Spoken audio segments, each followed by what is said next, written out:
again what we have done in the last session. Again, I hope you got some basic ideas about how to deal with different coordinate system. Obviously, Cartesian, plane polar, spherical polar, and cylindrical coordinate. Okay, only these coordinate that we are going to deal with. Okay, so can you see the screen properly on Google Meet? Yeah. Yes. Now look at here. One thing that you should, if I take again, obviously in case of Cartesian coordinate, you know how to write the kinetic energy. Am I right? Half m x dot square plus y dot square plus z dot square.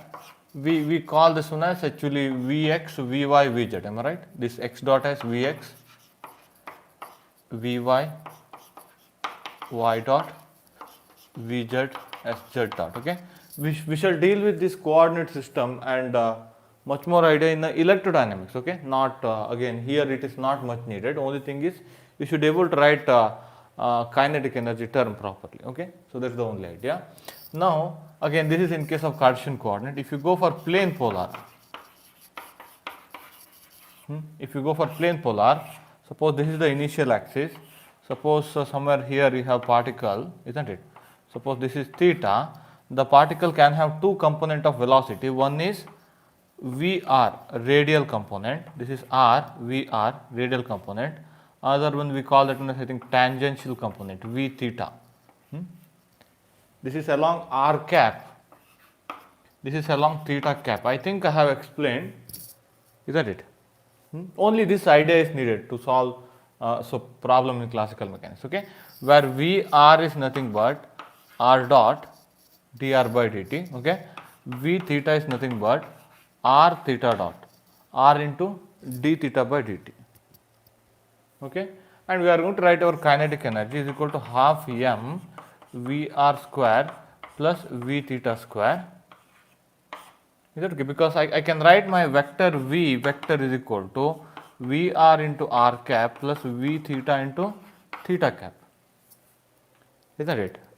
Generally, your velocity, your velocity is a what you call vector addition of these two components, isn't it? Again, in case of planar motion. So what is the how do you write kinetic energy? That's equal to half m v square. Since these two are rectangular components, this v square is nothing but Vr square plus V theta square. I hope you can grab these ideas here because these are quite important. Wait a second. And similarly, in case of spherical polar coordinate, isn't it? Vr is equal to R dot, V theta is equal to R theta dot, V phi is equal to R sin theta phi dot. Velocity component along R cap direction, velocity component along theta cap direction, velocity component along phi cap direction. So that I can write total velocity as Vr into R cap R. I can write like this: R dot into R cap plus R theta dot into theta cap plus R sin theta phi dot into phi cap. If you want to write kinetic energy, half m v square, that's equal to half m R dot square plus R square theta dot square plus R square sin square theta phi dot square. There are two methods here, okay, to solve any problem. One is to start with Cartesian coordinate, then taking the transformation. Am I right? What is the transformation you take here? Yeah. Wait a second. Let me try to explain that one again. One more cylindrical. How do you write? Half m rho dot square plus rho square phi dot square. Am I right? Plus z dot square, where v rho is equal to rho dot, v phi is equal to rho phi dot, v z is equal to z dot. That's Cartesian, just similar to Cartesian component. Now what I am saying is there are two ways of solving the problem. One is starting with a Cartesian coordinate, taking the transformation and writing these kinetic energy terms. Okay, and we do that one in some problem. We do that one. Look at here. Let me give the simple idea. Suppose particle moves on a plane. Suppose particle moves on a plane. So then obviously in a Cartesian coordinate, what do you write? You are going to deal with x and y, isn't it? You are going to deal with x and y. Let me take this one as x, this one as y, okay? So this is the some instantaneous position of the particle. Then you write your kinetic energy half m x dot square plus y dot square, because this method is needed, okay? Usually what I do is I push you to practice to write this kinetic energy term directly in that particular coordinate. Once you choose any of these three coordinates, you should be able to write your kinetic energy term directly. You should be able to grab what is these velocities, what are these directions and all. You should be able to grab that one directly. But some problem, we shall see, it is in YK lim, some problem requires this original method. Original method is actually, you should start with Cartesian, what you call, way of writing the kinetic energy. Then you should take the transformation. What is the transformation? Suppose if I go for polar coordinate r comma theta, am I right? This is theta, this is r. Then what is the what is the transformation? This is x, this is y. X is equal to r cos theta, y is equal to r sin theta, isn't it? You should take this. This is a transformation equation actually, and again now you have to take dx by dt, that means x dot, you have to take y dot and you have to substitute back, okay? When you take x dot, what would happen? Any idea? You should take, again, both theta and r are variable, you should think like that, r dot into cos theta minus r sin theta, theta dot. Can I write like this? Similarly, y dot is equal to r dot into sin theta plus r cos theta, theta dot. Now you have to take square of this one, take square of this one, you have to substitute here. Can you just show that one later? So this is equal to half m x dot square, how do you write? R dot square cos square theta plus r square sin square theta, theta dot square, theta dot square, okay, minus 2r dot cos theta sin theta, theta dot, not over, this is x dot square, I need y dot square also, r dot square sin square theta plus r square cos square theta, theta dot square minus 2r dot, sorry, plus 2r dot cos theta sin theta, theta dot, okay. So try to do this one again. What would happen is these two will get cancelled. Here when you take r square theta dot common, you will get sin square theta plus cos square theta. When you take r dot square common, you will get cos square theta plus sin square theta. Somehow when you take this transformation, you will end up with what you call kinetic energy like this. You can write this one like this. T is equal to half m r dot square plus r square theta dot square. This is the actual method actually, but we don't prefer that one. Why? We wish to save time always. And one more thing is I'm going to encourage you to think in that particular coordinate system, not starting with the Cartesian and taking the transformation, because as soon as you see the problem, you should be able to say that this is the generalized coordinate that we need to use.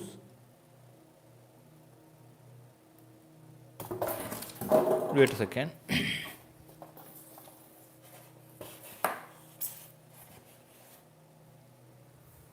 As soon as we see the problem, idea is you should quickly grab which is the generalized coordinate. So am I audible on Google Meet? Yes, sir.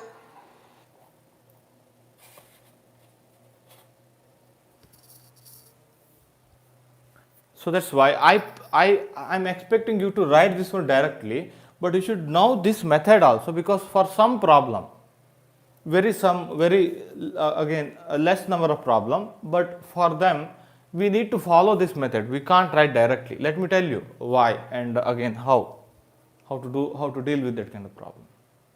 And the same thing is done in case of spherical polar coordinate, okay, by taking the transformation equation. What is the transformation equation in case of spherical polar coordinate? X is equal to r sin theta cos phi, y is equal to r sin theta sin phi, z is equal to r cos theta. You take x dot, y dot, z dot and take x dot square plus y dot square plus z dot square. Again you will get the kinetic energy term that we write in case of spherical polar coordinate, okay.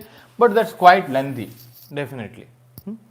But we don't deal with this one, okay. Somewhere again in some problem I needed that one, that's why I quoted that idea. So after grabbing how to write these kinetic energy terms and what are the generalized coordinate, possible generalized coordinate we may use in our problem. Now I'll just go back to my D'Alembert's principle. Let me try to argue something from them, and then I think I can go for problems.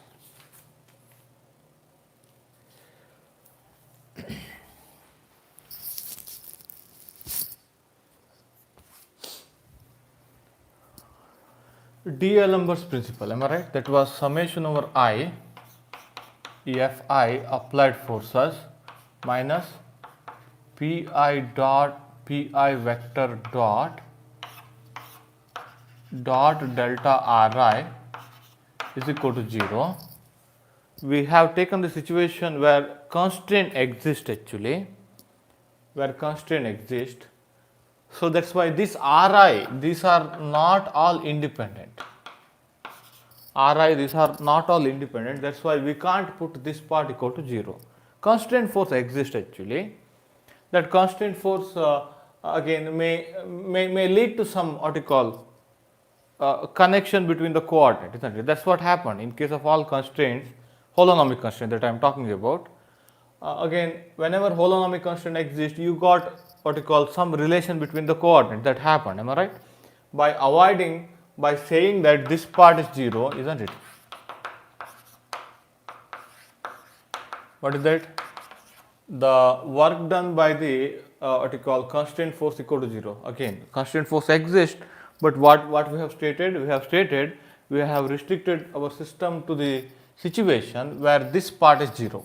There is no work done by the constraint force, but constraint force exists. Since constraint force exists in the situation, general situation we have taken, again these Ri are not all independent, okay, they depend on each other. That's why whenever they depend on each other, we can't write the coefficient equal to 0. We can't write this coefficient equal to 0. Obviously you have dot product also along with that one. Now what we do, we take the transformation equation to the generalized coordinate, where no more relation between the coordinate happens, as well as again the whole thing can be converted into scalar actually, or the whole formalism can be converted into scalar.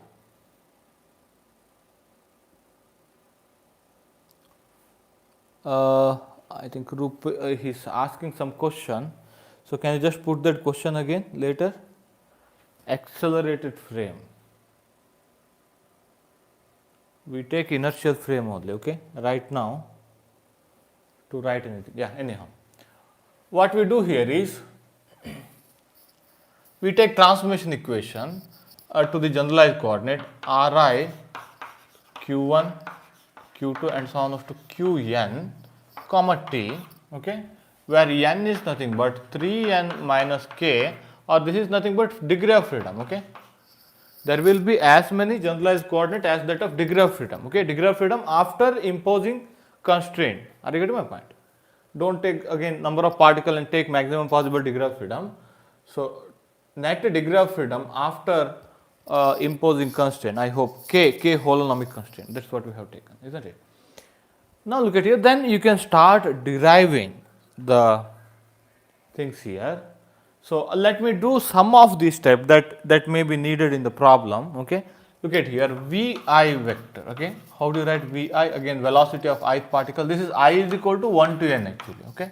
Whatever I that we are running here, that runs through different particle of the system, okay. But whatever q here, again after we choose generalized coordinate, we don't talk about first particle, second particle and all. We talk about this generalized coordinate. We don't talk about coordinate of first particle, coordinate of second particle. We just convert that into so generalized coordinate. We deal with a generalized coordinate like this. Okay, we don't write this coordinate is for first particle, this coordinate is for second particle. Because constraint can exist, am I right? Those coordinate of first particle can be linked to coordinate of second particle. Somehow you can't say after this generalization, you can't say that this is coordinate for first particle, this is for second. That's why we just say this is the generalized coordinate. While writing this one, we don't quote which particle that we are talking about, because constraint equation again made it like that. But while doing this one, look at here, we are making the summation over particle, okay, ith particle. So coordinate of ith particle, that's what I am writing. Now velocity of ith particle, what I can write here is dri by dt. Okay, one thing that you can write, I hope you know from calculus. Suppose if ri is a function like this, okay, dri, total derivative can be written as, look at here, dou ri by dou q1 dq1, because it's a function of q1, plus dou ri by dou q2 into dq2 and so on, plus dou ri by dou t into dt. That can be written as, look at here, but I need dri by dt.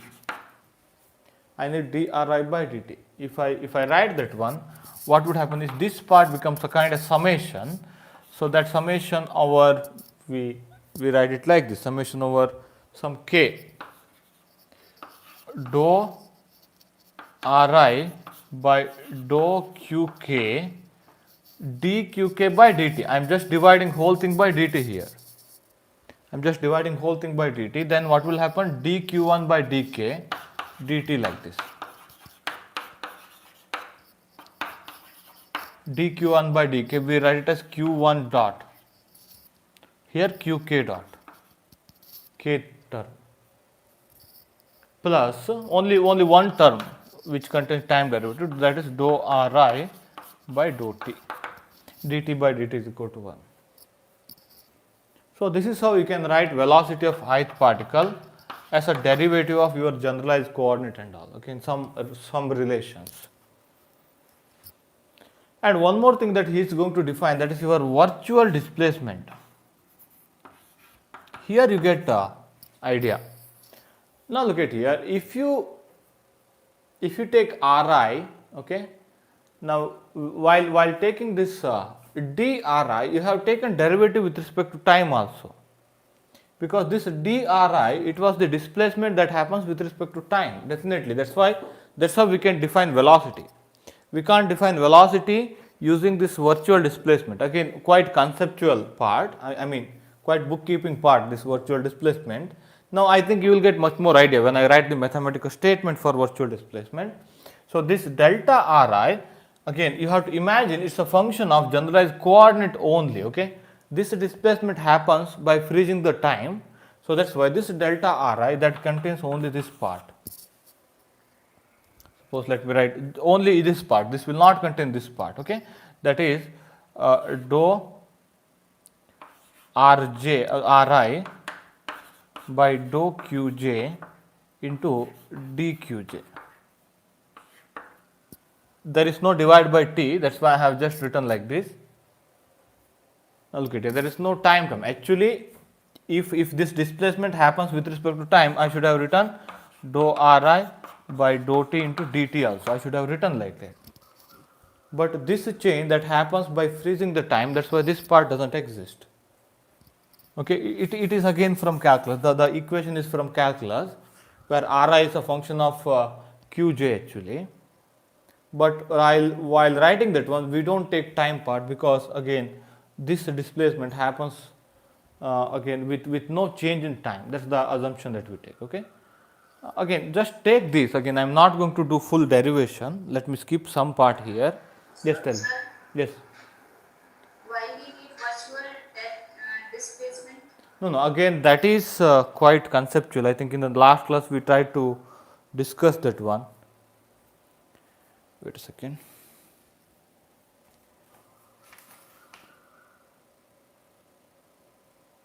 So the whole part is to avoid, again, one is again these are the necessity in the derivation. One thing is, what are the necessity? One thing is you need to avoid this constraint force, okay. Other one is, yeah, again that's a very good question, why we have taken virtual displacement. If we have taken actual displacement, yeah, I think I just gave some more idea in the last class. Any comments on this one quickly?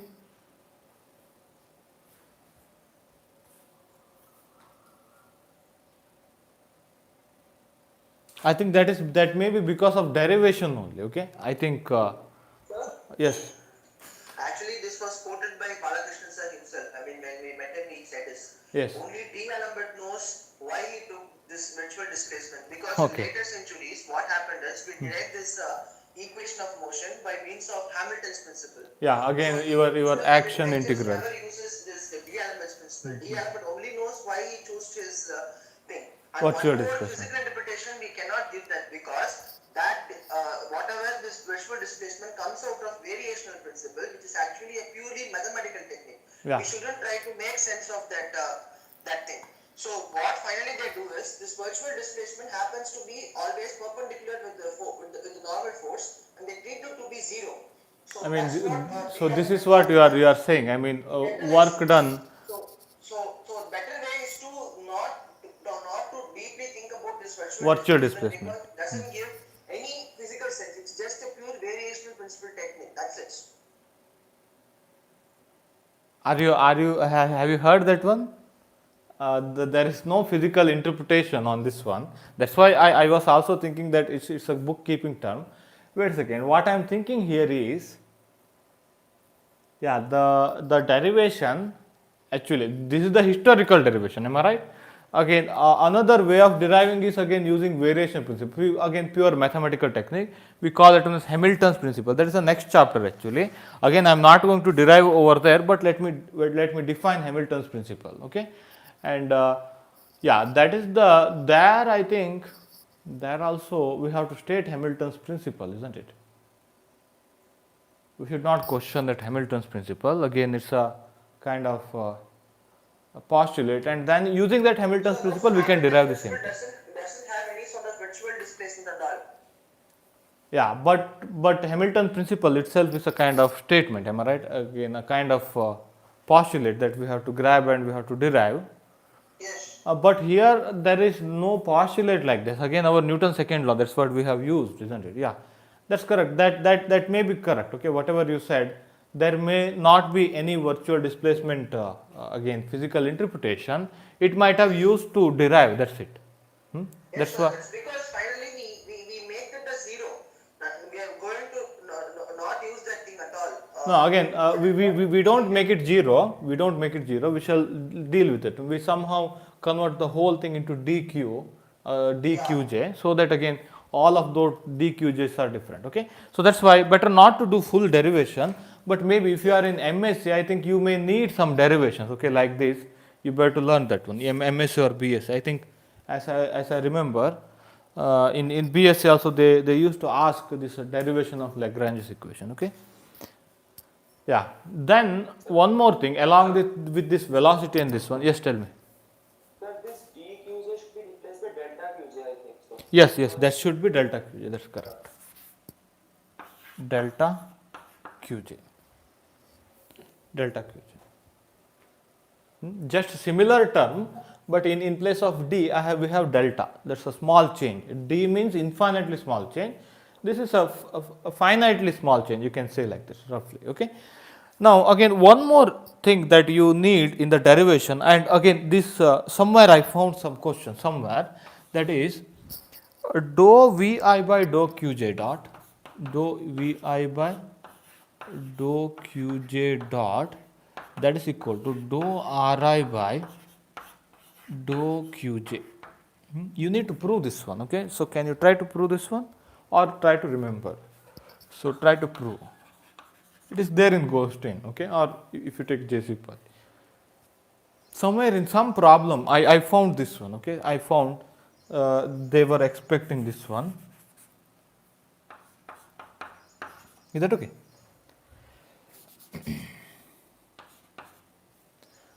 Now,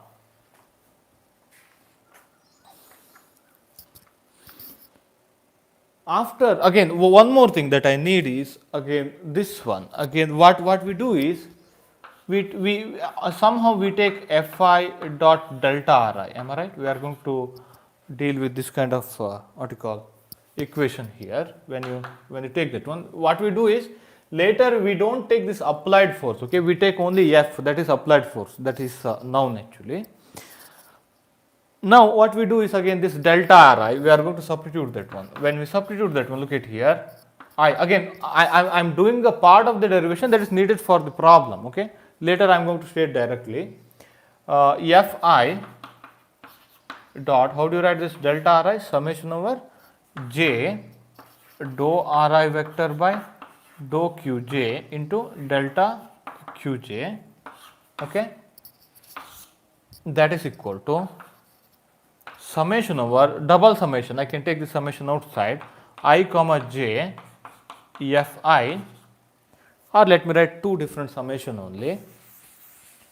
What I do is summation over j, summation over I. I can interchange the summation. Fi dot dou Ri by dou Qj into delta Qj.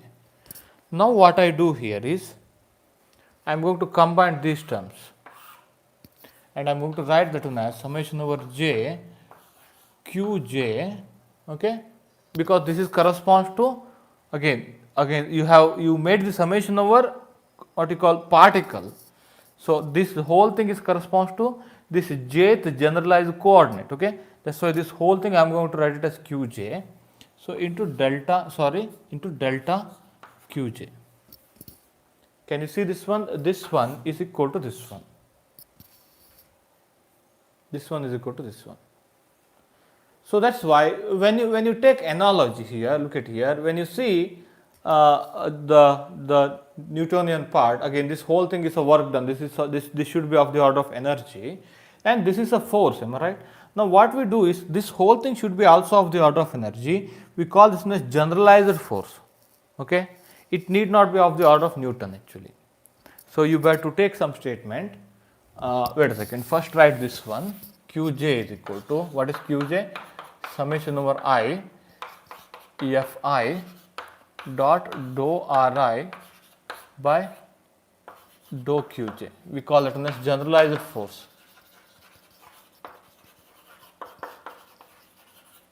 Generalized force. You better write one short statement again from Goldstein. Q's need not to have a dimension of length. Q's, I mean this Qj, whatever we have taken, these Q's need not to have dimension of length.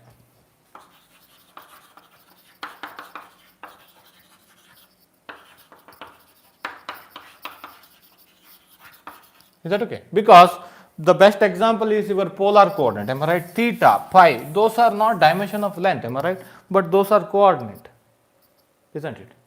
So similarly, this Qj need not to have dimension of force, Newtonian force.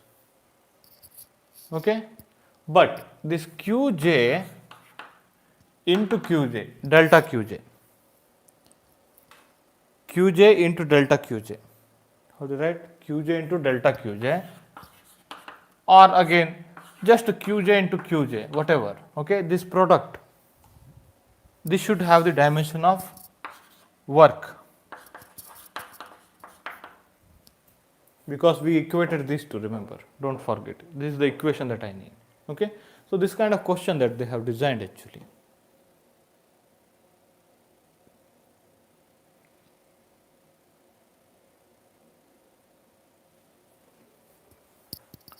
So take this as a note. Okay, again your generalized coordinate need not to have dimension of length. Again, that happened in case of Cartesian coordinate, am I right?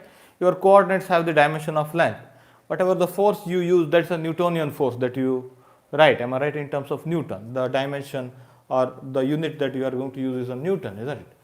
Again, but if you go for generalized coordinate, this need not to have dimension of length, this need not have dimension of force, okay, but the product should be of the dimension of energy, okay. That's the note that you have to take. Now I'll quickly get into, again, after some derivation, we can convert the D'Alembert's principle.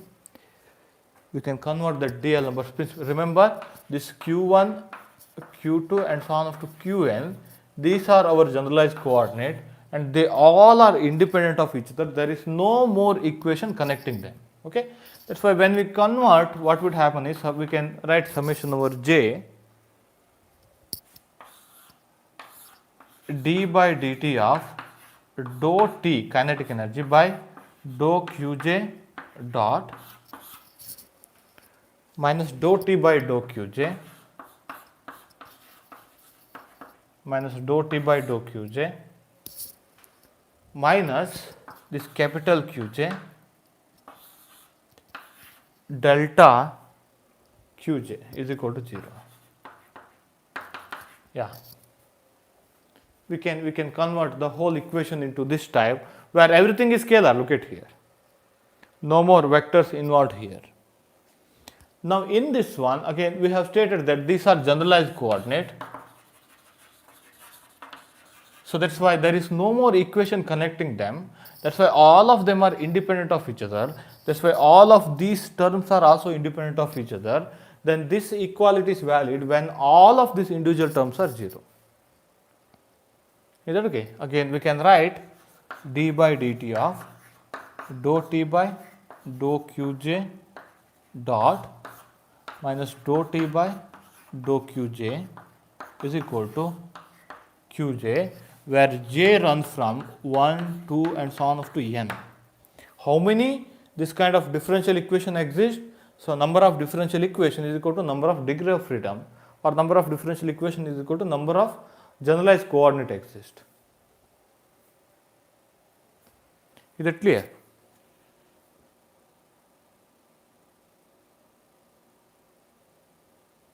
Yeah, wait a second, Ravi. We shall apply that one. Then again, I'll quote that one. What is this Qj and all in case of polar coordinate? Okay, let me quote that one. It is there, the next application. Okay, so let me finish out this theory part here.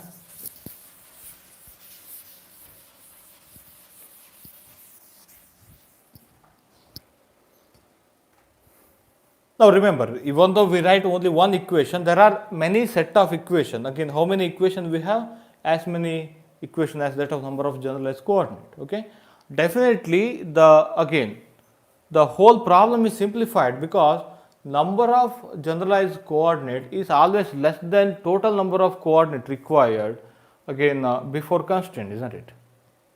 After constraint, after going to generalized coordinate, definitely number of generalized coordinate is again lower than the earlier, I mean before constraint.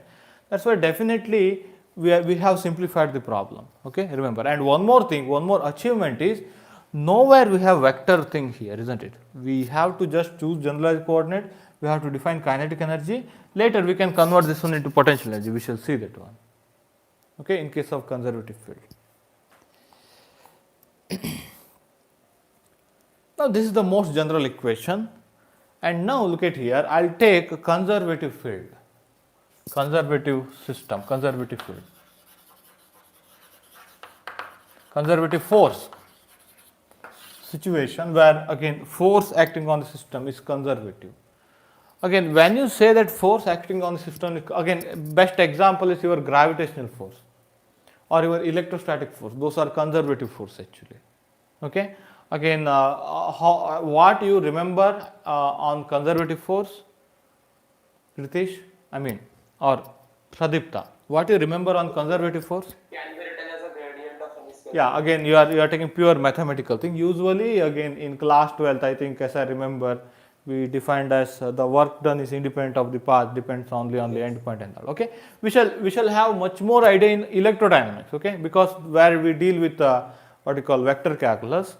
our line integral, gradient and all, there I think you will get much more idea about that conservative force. Okay. The conservative force you can write like this, whose curl equal to 0 mathematically, null vector. Okay. If curl equal to 0, we have theorem in vector calculus that this force can be written as negative gradient of some scalar. Okay. Negative gradient of some scalar, where this is capital V, not small v. Okay. We call it a scalar potential. Is that okay? We call it a scalar potential. Again, but here in this situation we have taken potential energy here, don't forget. Okay. Don't compare this equation with electric field is equal to minus del V, where this is potential, this is potential energy, this is force per unit charge. Okay. Find some difference, but anyhow we don't need right now again this electromagnetic theory, but later I think after end of the syllabus you will feel complete again, this idea can be completed. Okay. Let me argue that one later. Okay. Potential energy actually, but simply we say that one as potential. But in case of electrostatic also, we simply call V as a potential, but that was work done per charge actually, not energy per charge. Okay. That's a small what we call ambiguity here in the notation as well as the word that we use here. Okay. But you just remember that this is potential energy, whatever I am writing here, where this is force. Is that okay? Now again, once you write like this, in case of conservative field, let me write like this. Okay. Fi del I means, del I vector means dou by dou xi into I cap plus dou by dou yi into j cap plus dou by dou zi into k cap, like that. Okay. I mean del I means derivative with respect to ith coordinate, like that. So this is the potential. Actually that's the potential energy. Okay. Now look at here, we need to define this Qj. What is this one? Summation over Fi dot dou Ri by dou Qj summation over I. Isn't it? Summation over I. Now let me substitute this one. Let me substitute this one here. When I substitute, so what would happen here is minus del I of V dot dou Ri by dou Qj summation over I. If I restrict myself to the only one particle, usually we don't deal with many particles here.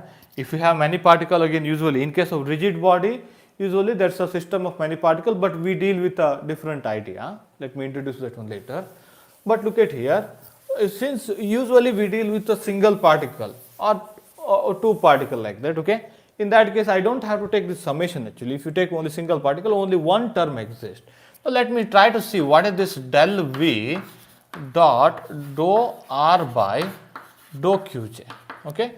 So let me take Cartesian. What is dou R by dou X actually? Quickly, somebody. Last class I think, isn't it?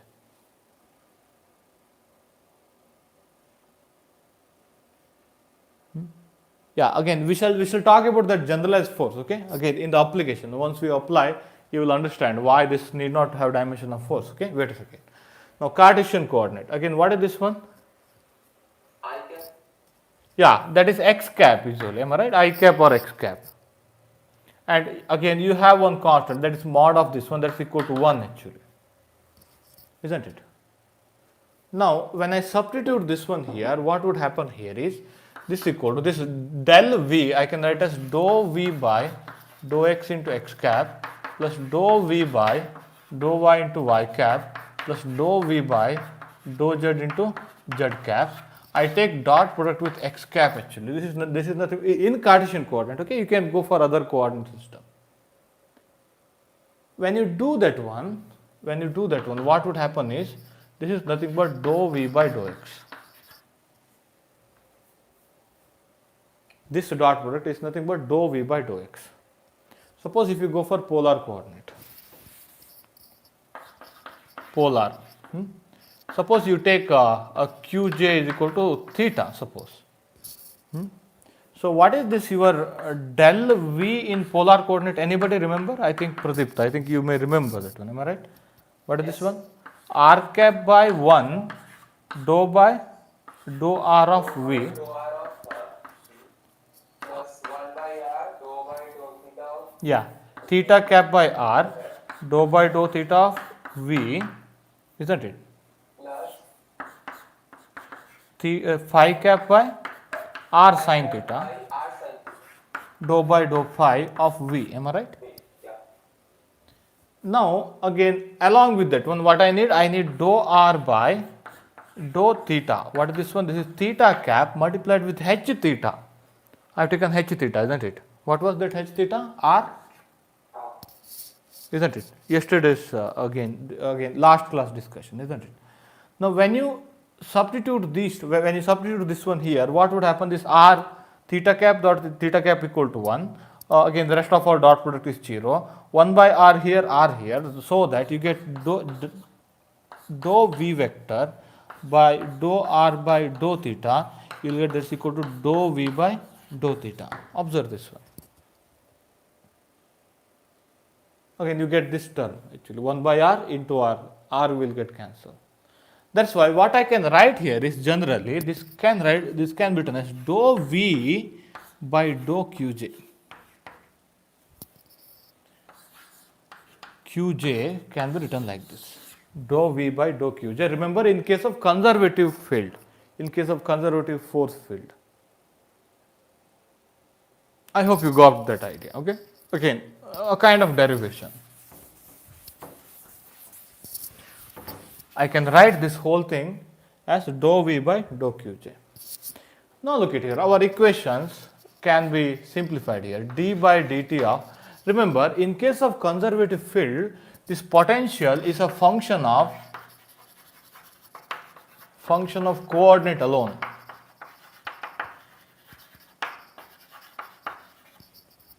Okay, later you write that potential as a function of generalized coordinate actually. We write like this, v as a function of q1, q2 and so on up to qn. Usually we take time independent situation.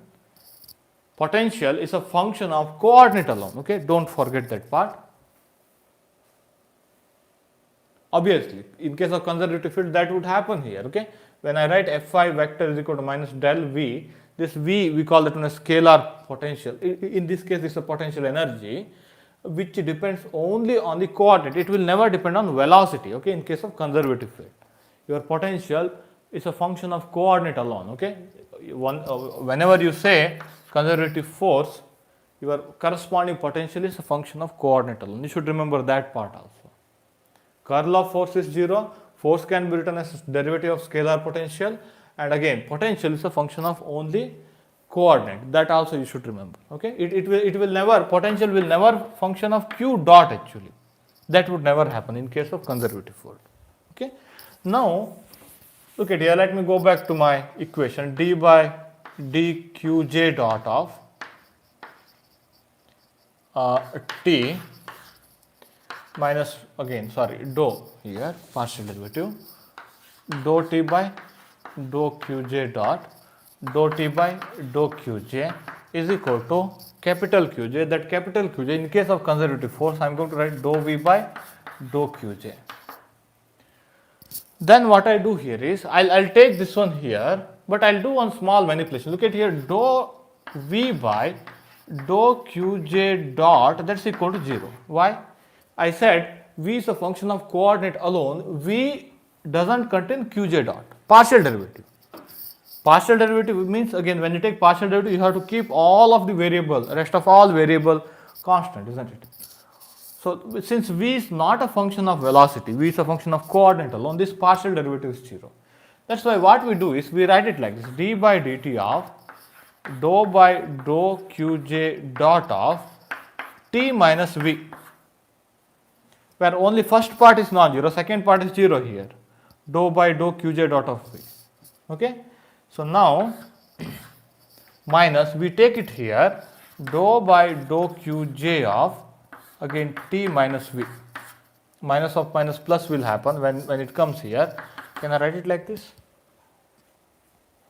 Where this part is an additional term, this part is just when you just combine these two terms, you will get this part.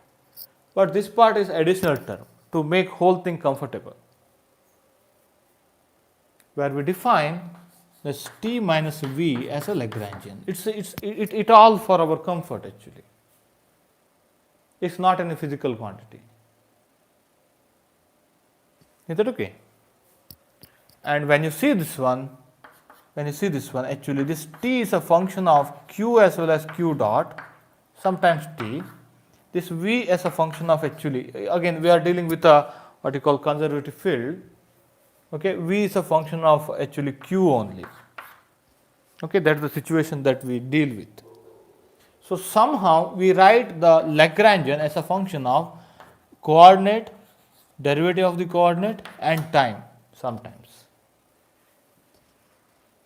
Again, I am writing only one q dot, but there are n generalized coordinate. Okay, small n number of generalized coordinate. We don't write it here. We try to write that L as a simplest form. Okay, we don't write q1, q2 and so on here. Okay, actually I should have written like this. Am I right?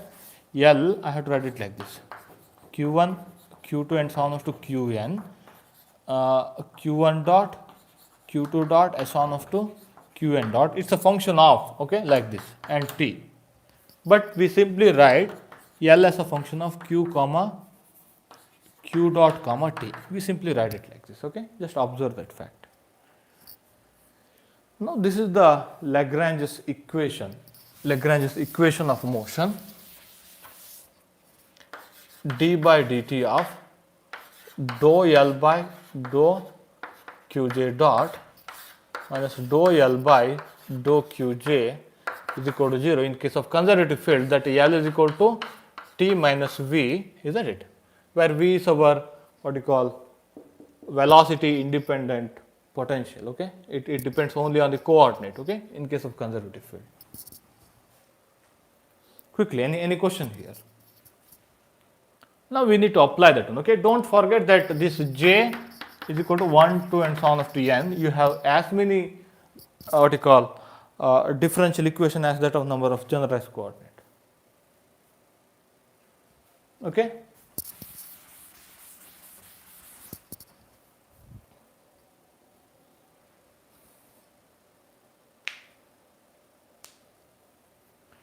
So there is one theorem that you can prove actually. It is there outside ghosting. The theorem states like this. Okay. I have Lagrangian, okay, Lagrangian which is a function of q, q dot and t, okay. For this Lagrangian, what I am going to do is I am going to add total time derivative of some function which is a function of coordinate and time. Some function, okay, total time derivative. F is any function which should have some total derivative, okay. Total derivative should exist. Again, then obviously, again, I call this one as new Lagrangian.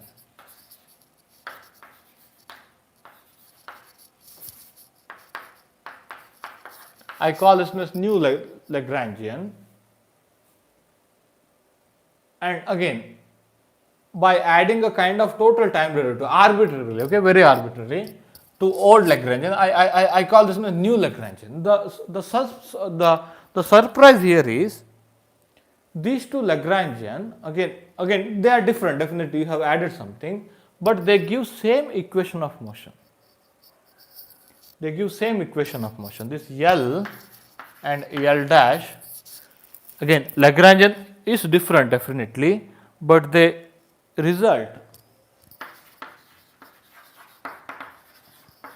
same equation of motion.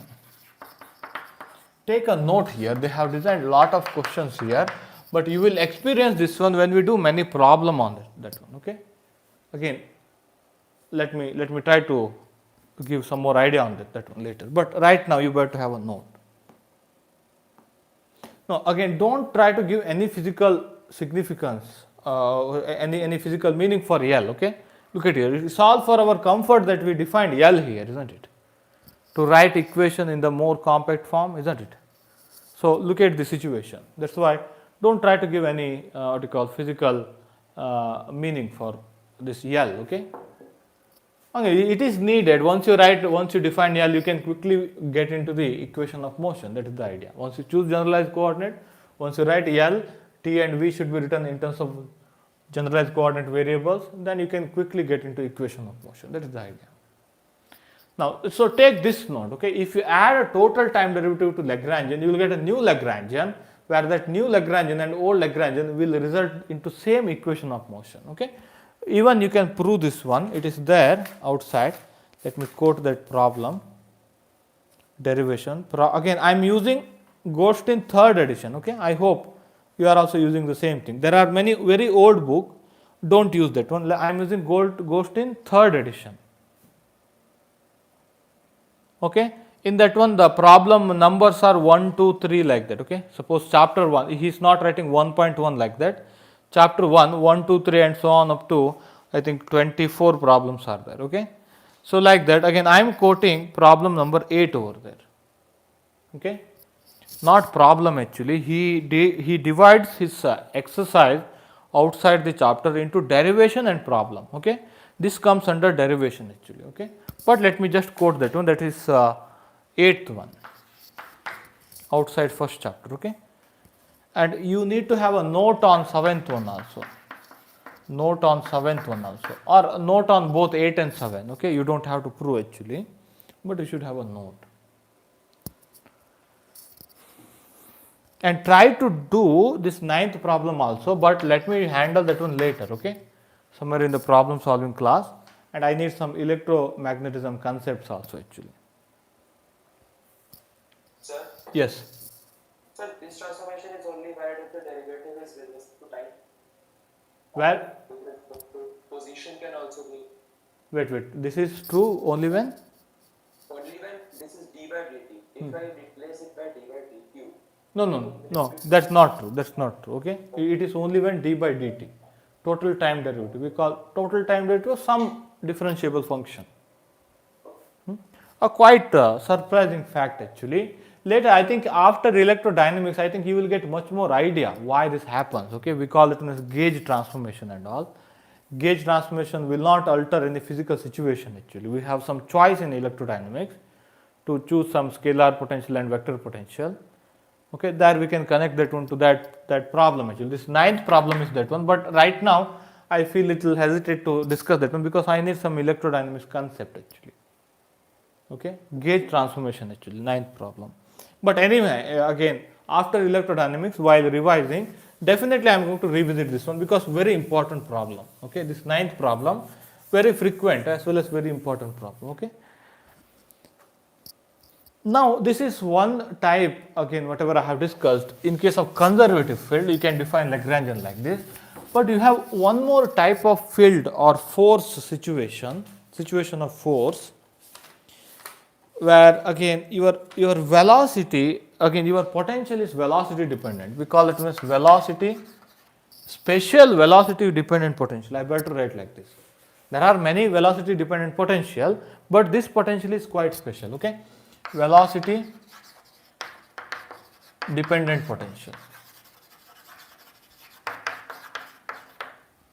So I am saying that it is special because you can write your Qj. Again, I call that as that velocity dependent potential as like this. Okay, U to make the difference from velocity independent potential or conservative potential. Okay, we write it as U. Okay, U which is a function of Q as well as Q dot, coordinate as well as derivative of the coordinate. Velocity, we call this as velocity generally. Is that okay? Now, it is special. It is again. I'm not talking about very. It will happen always. Okay. So this is one some class of potential which are velocity dependent, as well as again you can write your generalized force from the potential like this, minus dou u by dou qj plus d by dt of dou u by dou qj dot. I am talking about special type of velocity dependent potential where your force can be derived from the potential in this relation. Okay, here in this case your force is equal to minus dou v by dou qj, am I right? But there are special class of potential where you can derive force from the potential in this particular manner. In this situation also, okay, in this situation also, you can look at here. You can write like this. Am I right? D by dt of dou t by dou qj dot minus dou t by dou qj is equal to this whole thing. What is this one? Minus dou u by dou qj plus d by dt of dou u by dou qj dot. Now you can take this whole thing here. You can write d by dt of, okay, dou by dou qj dot of t minus u. But here the second part is non-zero. You have two term here, but second term is non-zero here. That is because of that term taken here. This term taken here. Minus dou by dou qj of t minus u, that's equal to 0. Now we define again t minus u as L. But u is velocity dependent potential. There is one more class of force field where force is related to potential, where potential is velocity dependent. Force is related to potential in this particular manner. Okay, in that situation also you can write the same Lagrangian equation, but again in place of potential we use different symbol. Okay, you can form same equation as that of that one. Again we write the same equation, but our potential is actually velocity dependent potential. The best example for this one is charge particle in electromagnetic field. Okay, charged particle in electromagnetic field, both electric field and magnetic field. Okay, again let me try to write u as I remember, that's equal to so q into scalar potential, your potential. Okay, potential means electric potential, q into electric potential, that's the potential energy, isn't it? Usually pi is electric potential. So can you imagine, pi is electric potential. Usually V is the symbol for electric potential, but V I have already taken for potential energy here in case of conservative field. Okay, I call this one as scalar potential. Again your electrostatic potential, Q into electrostatic potential, that's the potential energy. This whole thing is a potential energy due to your electric field. And one more part, I think minus Q into V dot A, where A is a vector potential, magnetic vector potential.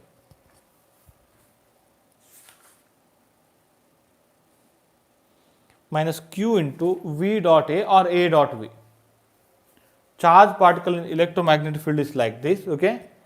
And again, this velocity dependent potential, obviously it depends on velocity, that satisfies this relation with the force actually.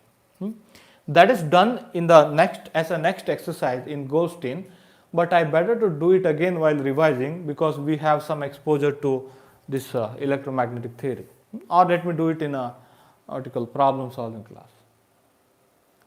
Okay, example for this special type of velocity dependent potential where your generalized force is related to potential in this possible manner. In that case also we can define the same Lagrangian equation.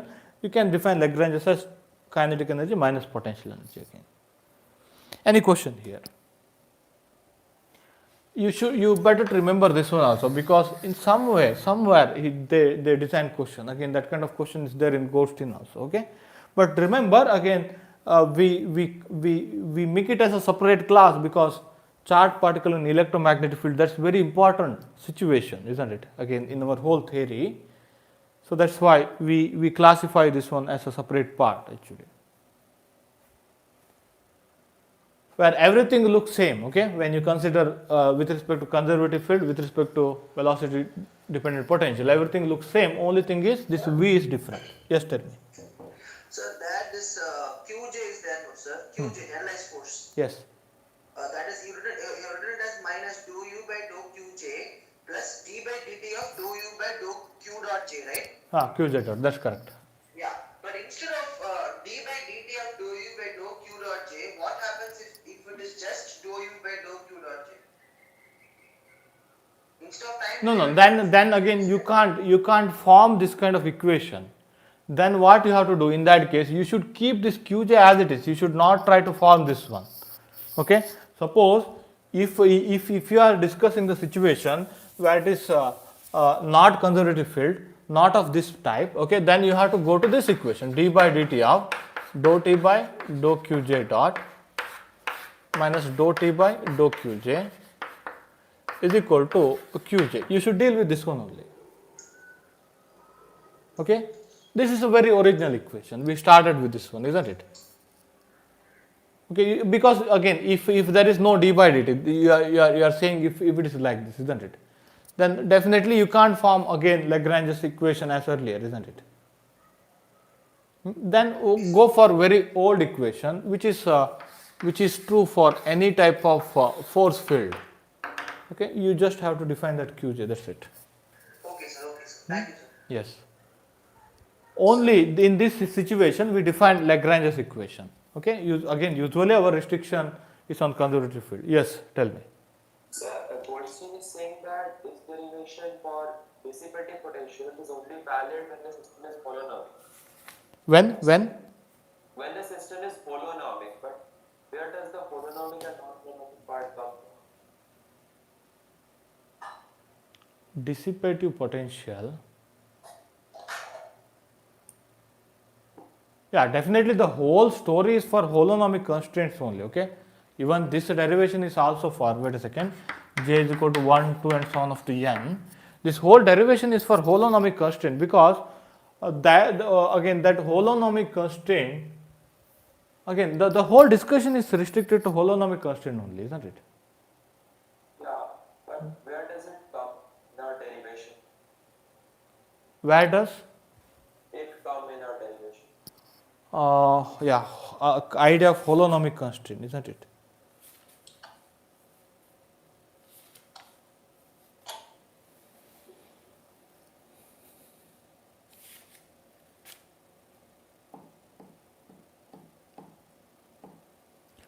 Again, the idea comes because again after getting into generalized coordinate, they should be independent, isn't it? Suppose coordinates again, even after non-holonomic constraint, if coordinates were independent, then definitely you can choose that one as a generalized coordinate, isn't it? There is no problem in using that one, isn't it? If holonomic constraint exists, then you should transform to generalized coordinate again so that all coordinates are independent of each other.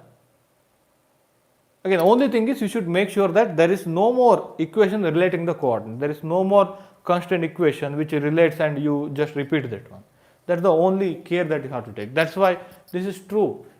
In case of generalized coordinate, I better say like this because we already have again sufficient discussion on generalized coordinate, isn't it? Yes. Okay, this is true for generalized coordinate system. I better say like this. Now, what he specially quoted, I think, as you said, is that dissipative potential, that derivation only for generalized coordinate. Am I right? Yes, sir. No, that is true. Again, starting from this one, it is true. Okay, this is true only in case of generalized coordinate. After removal of holonomic constraint. Holonomic, the generalized coordinates are independent, and that's why we reach to this equation. Yes. Again, yeah. That's correct. Again, if there exists holonomic constraint, we should get into generalized coordinate where there exists no more relation. Then you can deal with that one. Okay. Definitely, this equation is always true. You can take even dissipative field. You better to derive it. Okay. I found very less question on that dissipative potential. So that's why you just take care again while revising. If I found any question, let me do that one. Okay, that part, small part about dissipative potential. Again, I think you can derive your what is the Stokes law in case of fluid dynamics. Again, using this Lagrange equation actually. Okay, let me try to give some more idea on that one little later. Okay, right now let me concentrate on some more important application. Yeah. I think this theory is right now sufficient, but small things are needed. Let me cover here and there. Okay.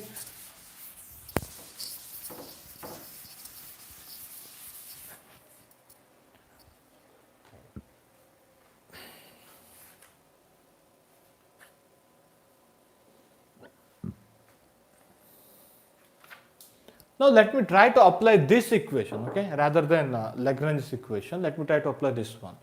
In case of Cartesian coordinates, let me take a single particle which is taken in the, again, the motion of the particle is described in the Cartesian coordinate. Okay. Now if you describe it in the Cartesian coordinate, t is equal, again, what do you mean by I am taking Cartesian coordinate? I have taken generalized coordinate as a Cartesian coordinate. Is that okay? That means, again, particle moving in phase, a particle moving in 3D. Let me take my generalized coordinate as Cartesian coordinate.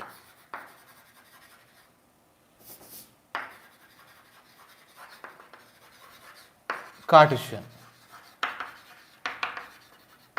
Then definitely I can write t is equal. Again, once you write Cartesian coordinate, what are those generalized coordinates? X, Y, Z. These are generalized coordinates, isn't it? And x dot, y dot, z dot are your qj dots actually. Can I write like this? Your qj, that is x, y, z, isn't it? So qj dot, these are x dot, y dot, z dot. Generalized coordinate, generalized velocity. We say like this. Then definitely you can write our kinetic energy is equal to half m x dot square plus y dot square plus z dot square.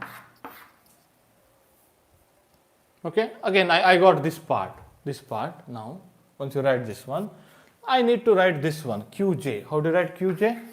Qj is equal to f, again I have only one particle, f dot dou r by dou qj, isn't it? Now again let me take this qx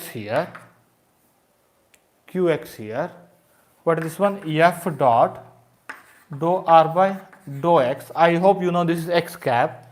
That's nothing but f dot x cap, that's equal to fx actually. In this situation, look at here, what is your generalized force?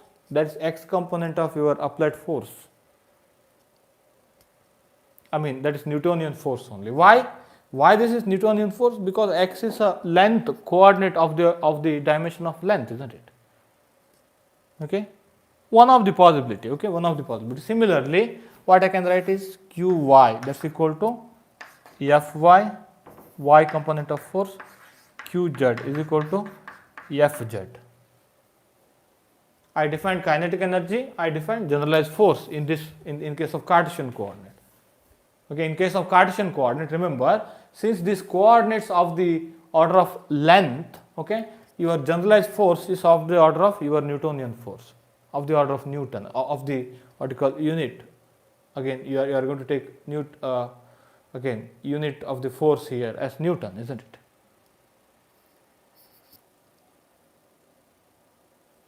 Yeah, this gives the direction. I hope I have argued in that class. Am I right? This is actually gives the direction along x cap. This is x cap into some constant, but that constant is equal to 1 actually. I think I have written like this. Am I right?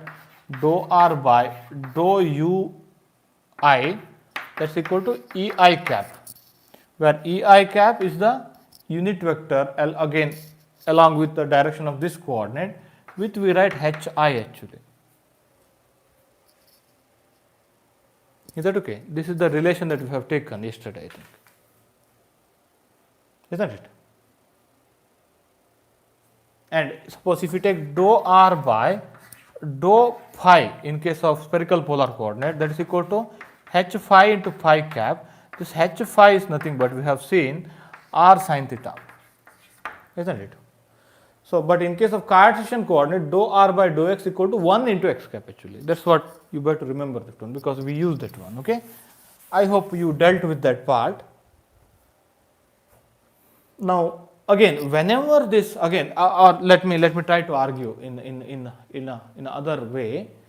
Again, whenever this your coordinate is of the type of length type, then your force will be Newtonian force type. You better remember that part.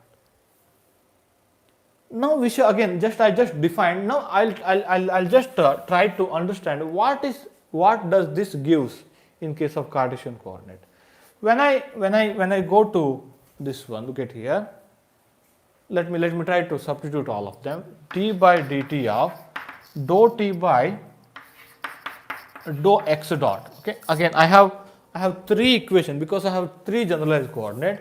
For generalized coordinate x, look at here, my equation is d by dt of dou t by dou x dot. Okay. Now dou t by dou x equal to 0. There is no x here. Okay. Partial derivative with respect to x is 0.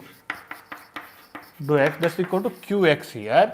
What is this one? D by dt of dou t by dou x dot, that's equal to mx dot.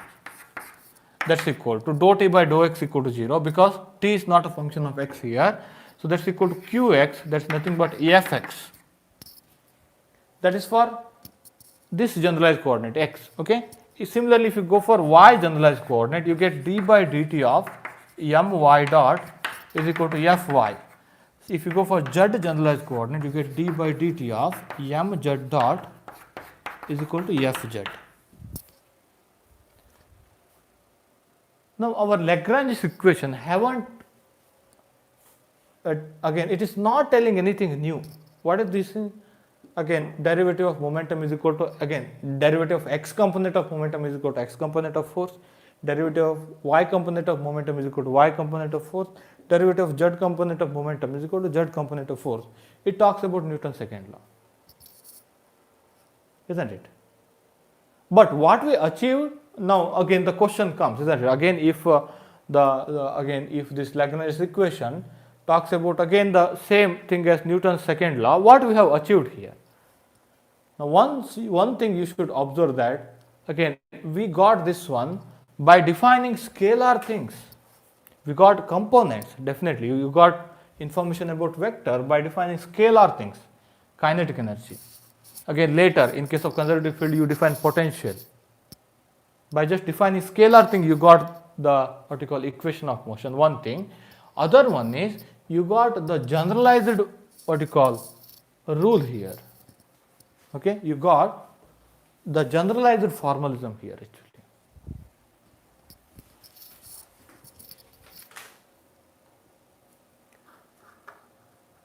You got generalized formalism. Wait a second. Wait a second. Let me try to take. So shall I take plane polar coordinate? That's quite easy. Plane polar. You can generalize that one to spherical polar coordinate. Okay. So your generalized coordinate are r and theta. Okay, and velocities. Those are r dot and theta dot. Okay. Now definitely you know how to write your kinetic energy. T is equal to half m r dot square plus r square theta dot square. Okay. We shall try to observe what is this whole thing, or what is this whole idea about Lagrange's equation and all in case of polar coordinate. Okay. Now look at here, among these two generalized coordinate, this is angular kind of coordinate, this is length type of coordinate. Am I right? This is not of the order of length actually. Okay. Remember that part. Now definitely you can define here QR. Am I right? That is what is that one? F dot dou r by dou r. Where r is your polar coordinate. Okay. So this is nothing but actually F dot, I think HR into r cap. Am I right? Where HR equal to 1 actually. Am I right or not? Can I quickly write it as r cap? I am going to write it as this is a radial component of force. This is again Newtonian force. Why this is Newtonian force? Why this generalized force is Newtonian force? Because the coordinate, the generalized coordinate corresponds to this forces of the dimension of length actually. So that's why QR I can write it as FR, which is Newtonian force again. Is that okay? Now let me go for other one. What is this one? Q theta. Let me try to find what is this one. F dot dou r by dou theta. So this is actually just similar to your spherical polar coordinate.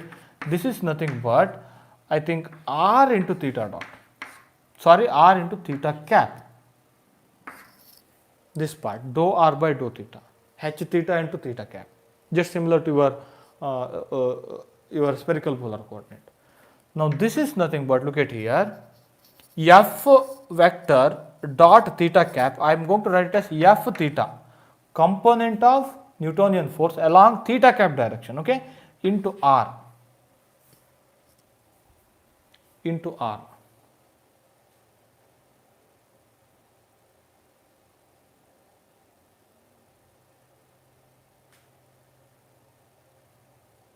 Is that okay? Now look at here, this generalized force corresponds to theta. This is not Newtonian force, that is r into Newtonian force, am I right? R into force whose unit is Newton. Okay, in case of r general, again better to discuss this one, because in plane polar coordinate you have one of the generalized coordinate which is of the dimension of length, other coordinate is not of the dimension of length, it's the angle, isn't it? We got both situations here.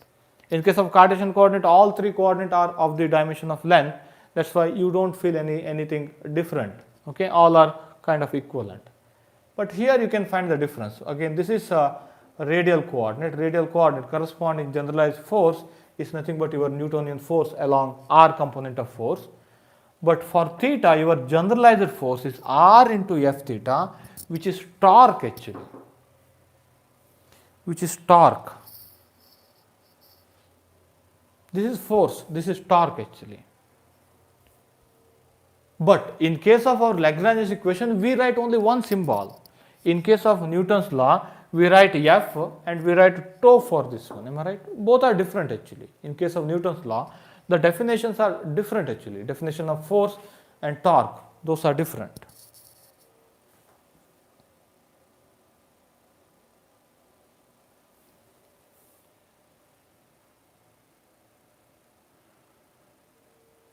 Now let me see what does this gives actually. D by dt of, okay, dou t by, let me take for r, dou t by dou r dot minus dou t by dou r is equal to qr. What is this one? D by dt of dou t by dou r dot is m r dot, okay, minus dou t by dou r. This part is non-zero because you have r variable. Observe that one very carefully. You have variable r here. Dou t by dou r is non-zero, that's equal to minus m r theta dot square, minus m r theta dot square, that's equal to this fr.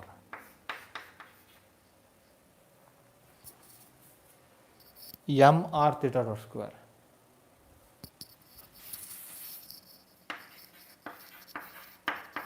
When you take derivative with respect to r, what would happen? 2r would happen. Okay, when you take derivative with respect to r dot, what would happen? 2m r dot would happen. I am writing it directly, is that okay?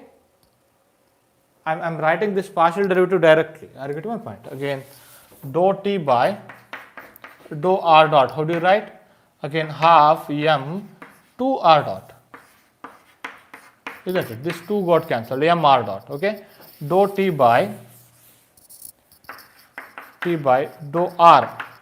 Again, this part of the, so derivative is 0. Only r is variable, the rest of all things are constant. Half m r square theta dot square. Again, theta dot square is also constant. R square derivative is 2r. 2 got cancelled. M r theta dot square. That's what I have written here. I hope you got that idea.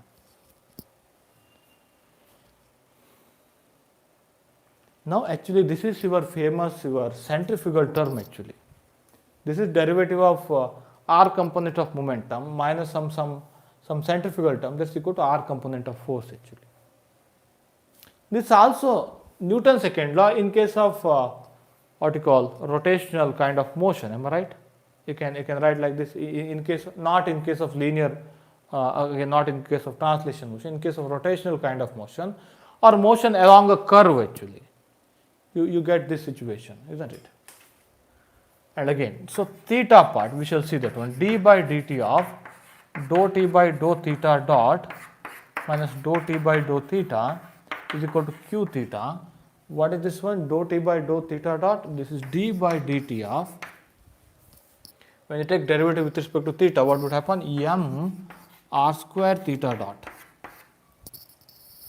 is equal to, that's equal to r into f theta. Can you just tell me what is this one? Or what is m r square theta dot? Suppose if you don't remember theta dot, m r square omega, take it as omega. What is that one?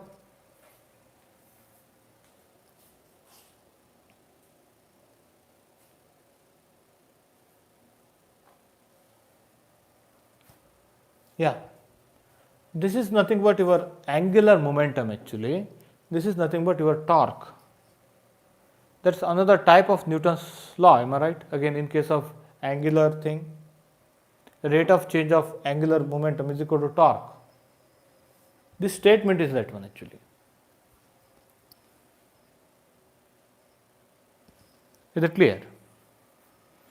Now, one thing you have to observe here is Newton's second law takes a different form in a different what you call situation. Suppose in case of translation motion, linear motion, it takes force is equal to, again force is equal to dp by dt. Am I right?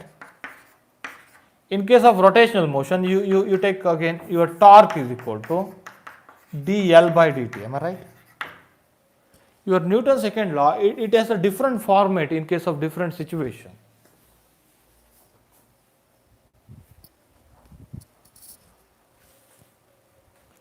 What I am saying is your Newton's second law in case of translation motion, it has force is equal to what you call rate of change of momentum. In case of rotational kind of motion, you torque is, you don't define force, you define torque. Torque is equal to rate of change of angular momentum, L. Okay, where here also this m r square theta dot is also angular momentum actually. It takes different form in a different situation. But your Lagrange's equation, it takes only one form. Look at here. That's why it's the most general one compared to Newton's second law. Most of the case, again, it does the same what you call job as that of Newton's second law, but it's the most general formalism. It has same what you call format in all situations, where Qj is generalized coordinate. It can be either angular coordinate or linear coordinate, length kind of coordinate, okay, whatever it can. Is that clear? And one more thing that we have achieved is, we have achieved pure scalar formalism. We don't have to deal with vector algebra. And one more thing we have achieved is, again, very important part, your forces of constraints are not at all appearing. You don't have to know all forces. You just need to know only applied force on the system. Okay? You don't have to know what is the constraint force. Usually to work with the Newton's second law, you need all force acting on the system, including constraint force. It's a net force, that whatever you write. But here we avoided that constraint force, we get into generalized coordinate, where constraint situation will not appear in generalized coordinate, or in after getting into generalized coordinate there will be no more equation relating the coordinate as just like constraint equation. And one more thing,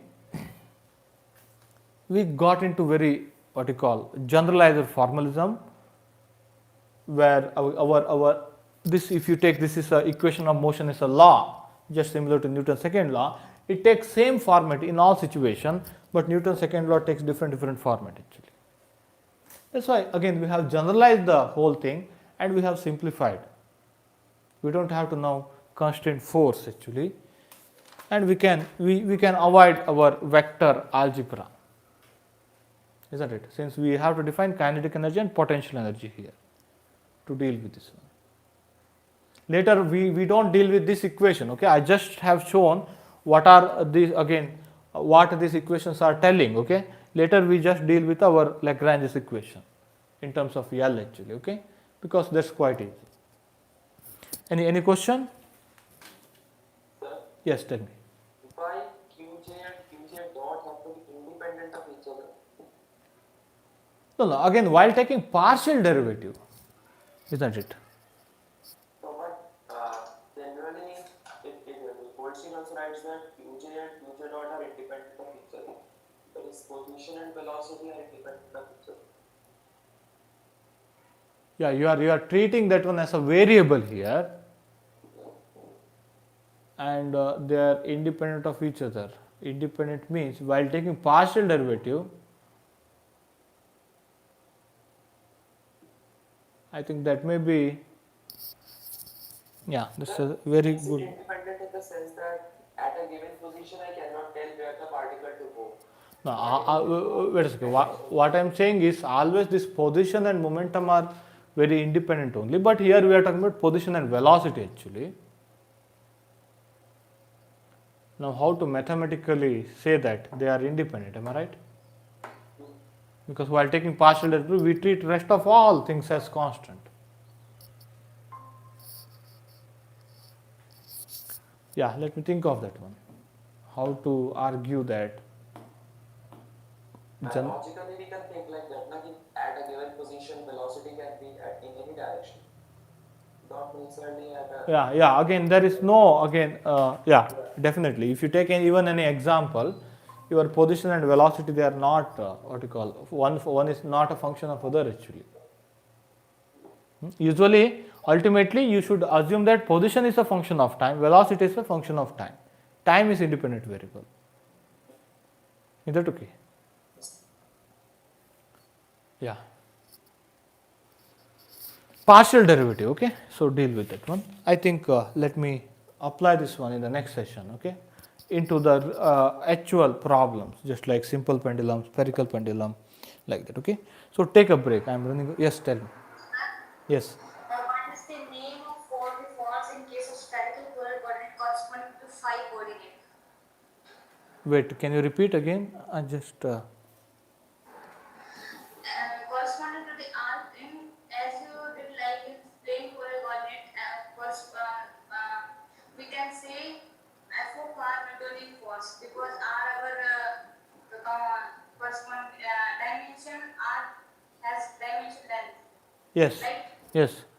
And theta corresponding angular momentum and the force called as torque. Yes. What Yeah. about for phi coordinate in spherical polar coordinate? So again, one thing that I can say, actually your voice is not clear. One thing that I can say is, if your coordinate is of the order of length, your corresponding generalized force is of the order of Newton. I mean, okay. If your coordinate is angular coordinate, your generalized force is torque. You can take this one as a generalized statement. We deal with only these two type of coordinate system. Okay, either length type of coordinate or angular type of coordinate. If you take again, yes, tell me. Phi, I'm asking about Yeah, phi. yeah. In case of phi also, again, some more things. Sin theta may come here. Okay, but that is torque only. Any specific name for that force? No. Again, you call it as a torque only. For phi coordinate also, corresponding generalized force is torque only. Okay, because sin theta will not introduce any dimension. R sin theta f phi, I think that may happen over there. Okay. So then that's also torque. You call it as a torque only. Okay. Yeah, let me try to comment on it. And usually we don't deal with the force now onwards. Okay, that's the main thing. We just wanted to compare with the earlier Newton second. Okay. Yeah. So keep your question. Okay, I'm running out of battery. I'll come online at again 7:45. Okay.